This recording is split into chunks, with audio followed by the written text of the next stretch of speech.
సంప్రదాయాల ఉదాహరణలో జగన్మోహన్ రెడ్డికి తెలియదని చాలామంది అనుకుంటున్నారు, కానీ తప్పు. తెలుసు.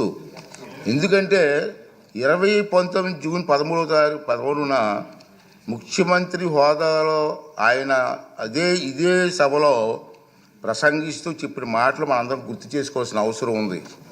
చంద్రబాబు నాయుడు గారికి 23 మంది శాసనసభ్యులు ఉన్నారు, ఒక 5 కానీ లాగేస్తే ఆయనకు 18 మంది కూడా ఉండరేమో, ఈ హోదా 17 మంది ఉంటారు, అప్పుడు ఆయన ప్రతిపక్ష నాయకుడు స్టేటస్ కూడా ఉండదని చెప్పి ఇదే జగన్మోహన్ రెడ్డి గారు ఈ హౌస్లో మాట్లాడిన సంగతి మీ అందరికీ తెలుసు. మరి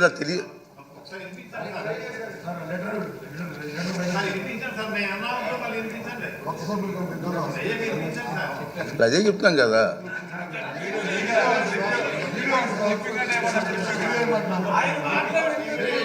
ఆయన మాటలు వినిపించాలా? అయితే మరి రికార్డు చేయాలి, మరి వినిపిద్దాం.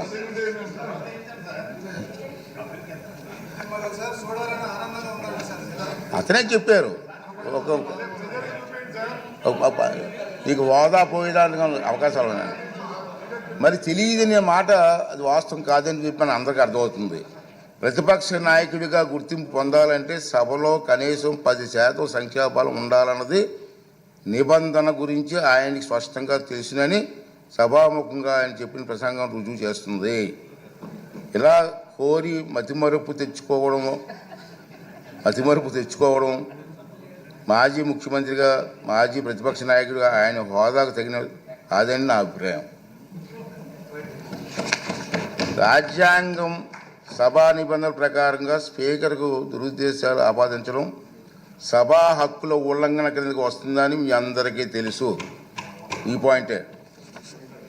అయినప్పటికీ వైఎస్ జగన్మోహన్ రెడ్డి ఇప్పటి వరకు సాధించిన దుష్ప్రచారాన్ని సంధి ప్రేలాపనలు అంటాను నేను. మా సైడ్ సంధి ప్రేలాపనలు అంటారండి. సంధి ప్రేలాపనలను పరిగణలోకి ప్రేలాపనలుగా పరిగణించి క్షమిస్తున్నాను, సభాపతి హోదాలో క్షమిస్తున్నాను. ఈ ధోరణి ఇలాగే కొనసాగిస్తే భవిష్యత్తులో ఎలాంటి చర్యలు తీసుకోవాలనేది ఈ సభలోని సభ్యుల సమిష్టి విజ్ఞతకు వదిలేస్తున్నాను. రూలింగ్ అవునండి, మీరు సభాపతి చేశారు కదా. ఈ సందర్భంగా మహానుభావుడు శ్రీ నందమూరి తారక రామారావు గారి ప్రజాసేవలో ఉన్నవారికి చెప్పిన తారక మంత్రం గుర్తు చేసుకుందాం. తారక మంత్రం సార్, ప్రజలే దేవుళ్ళు, సమాజమే దేవాలయం. ఈ శాసనసభ ప్రజలు అనేక దేవుళ్ళు నేరుగా ఎన్నుకున్న దేవాలయం. మళ్ళీ ఒకసారి రిపీట్ చేస్తాను, ఈ శాసనసభ ప్రజలు అనే దేవుళ్ళు నేరుగా ఎన్నుకున్న దేవాలయం. ఇది మనకు దేవాలయం లాంటిది. స్పీకర్గా నా బాధ్యత ఈ దేవాలయానికి నేను పూజారిగా పనిచేస్తున్నాను మాత్రమే, అంతే కదండి. దేవుడు తిరస్కరించిన వరాన్ని పూజారి నుండి ఆశించడం ఎంత తప్పు కదండి. దేవుడి నిర్ణయం 11 మంది ఇచ్చాడు, నేను ఏం చేస్తాను? పూజారికి నేను ఏం చేయగలను?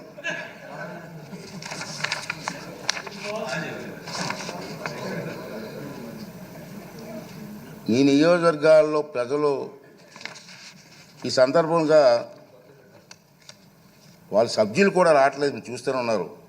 ఈ సందర్భంగా సభకు దూరంగా ఉంటున్న సభ్యులకి నా విజ్ఞప్తి ఏంటంటే, మీ నియోజకవర్గాల్లో ప్రజలు మీకు ఇచ్చిన గౌరవాన్ని, బాధ్యతను గుర్తు చేసుకోండి.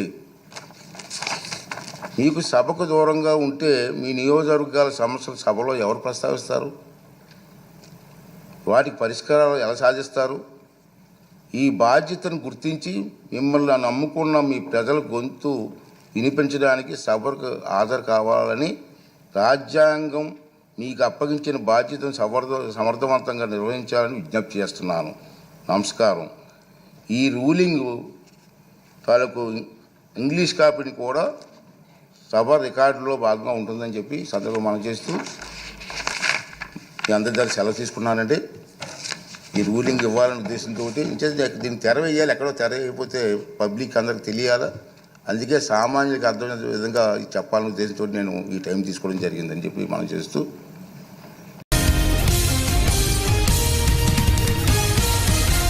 సంప్రదాయాల ఉదాహరణలో జగన్మోహన్ రెడ్డికి తెలియదని చాలామంది అనుకుంటున్నారు, కానీ తప్పు.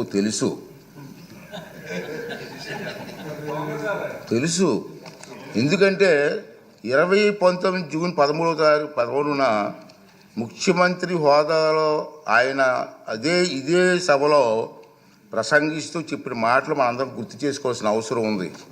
చంద్రబాబు నాయుడు గారికి 23 మంది శాసనసభ్యులు ఉన్నారు, ఒక 5 కానీ రాజేస్తే ఆయనకి 18 మంది కూడా ఉండరేమో, ఈ హోదా 17 మంది ఉంటారు, అప్పుడు ఆయన ప్రతిపక్ష నాయకుడు స్టేటస్ కూడా ఉండదని చెప్పి ఇదే జగన్మోహన్ రెడ్డి గారు ఈ హౌస్లో మాట్లాడిన సంగతి మీ అందరికీ తెలుసు. మరి అది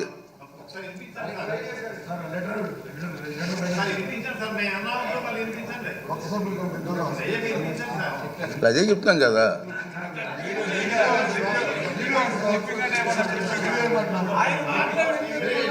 ఆయన మాటలు వినిపించాలా? అయితే మరి రికార్డు చేయాలి, మరి వినిపిద్దాం.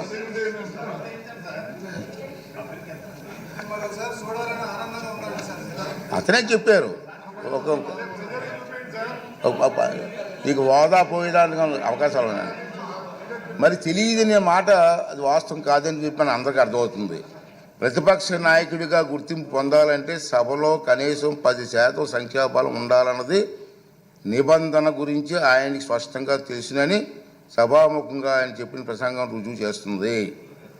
ఇలా కోరి మతిమరుపు తెచ్చుకోవడం మాజీ ముఖ్యమంత్రిగా, మాజీ ప్రతిపక్ష నాయకుడిగా ఆయన హోదాకు తగిన కాదని నా అభిప్రాయం. రాజ్యాంగం సభా నిబంధనల ప్రకారంగా స్పీకర్కు దురుద్దేశాలు ఆపాదించడం సభా హక్కుల ఉల్లంఘన కిందకు వస్తుందని మీ అందరికీ తెలుసు, ఈ పాయింటే.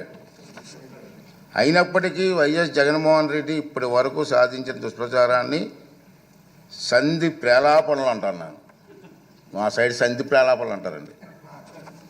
సంధి ప్రేలాపనలను పరిగణలోకి ప్రేలాపనలుగా పరిగణించి క్షమిస్తున్నాను, సభాపతి హోదాలో క్షమిస్తున్నాను. ఈ ధోరణి ఇలాగే కొనసాగిస్తే భవిష్యత్తులో ఎలాంటి చర్యలు తీసుకోవాలనేది ఈ సభలోని సభ్యుల సమిష్టి విజ్ఞతకు వదిలేస్తున్నాను. రూలింగ్ అవునండి, మీరు సభాపతి చేశారు కదా. ఈ సందర్భంగా మహానుభావుడు శ్రీ నందమూరి తారక రామారావు గారి ప్రజాసేవలో ఉన్నవారికి చెప్పిన తారక మంత్రం గుర్తు చేసుకుందాం. తారక మంత్రం సార్, ప్రజలే దేవుళ్ళు, సమాజమే దేవాలయం. ఈ శాసనసభ ప్రజలు అనేక దేవుళ్ళు నేరుగా ఎన్నుకున్న దేవాలయం. మళ్ళీ ఒకసారి రిపీట్ చేస్తాను, ఈ శాసనసభ ప్రజలు అనే దేవుళ్ళు నేరుగా ఎన్నుకున్న దేవాలయం. ఇది మనకు దేవాలయం లాంటిది. స్పీకర్గా నా బాధ్యత ఈ దేవాలయానికి నేను పూజారిగా పనిచేస్తున్నాను మాత్రమే, అంతే కదండి. దేవుడు తిరస్కరించిన వరాన్ని పూజారి నుండి ఆశించడం ఎంత తప్పు కదండి. దేవుడి నిర్ణయం 11 మంది ఇచ్చాడు, నన్ను ఏం చేస్తాను, పూజారికి నేను ఏం చేయగలను?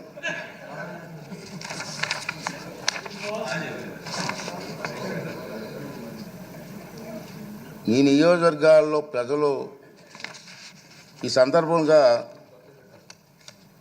వాళ్ళ సభ్యులు కూడా రావట్లేదు, మీరు చూస్తూనే ఉన్నారు.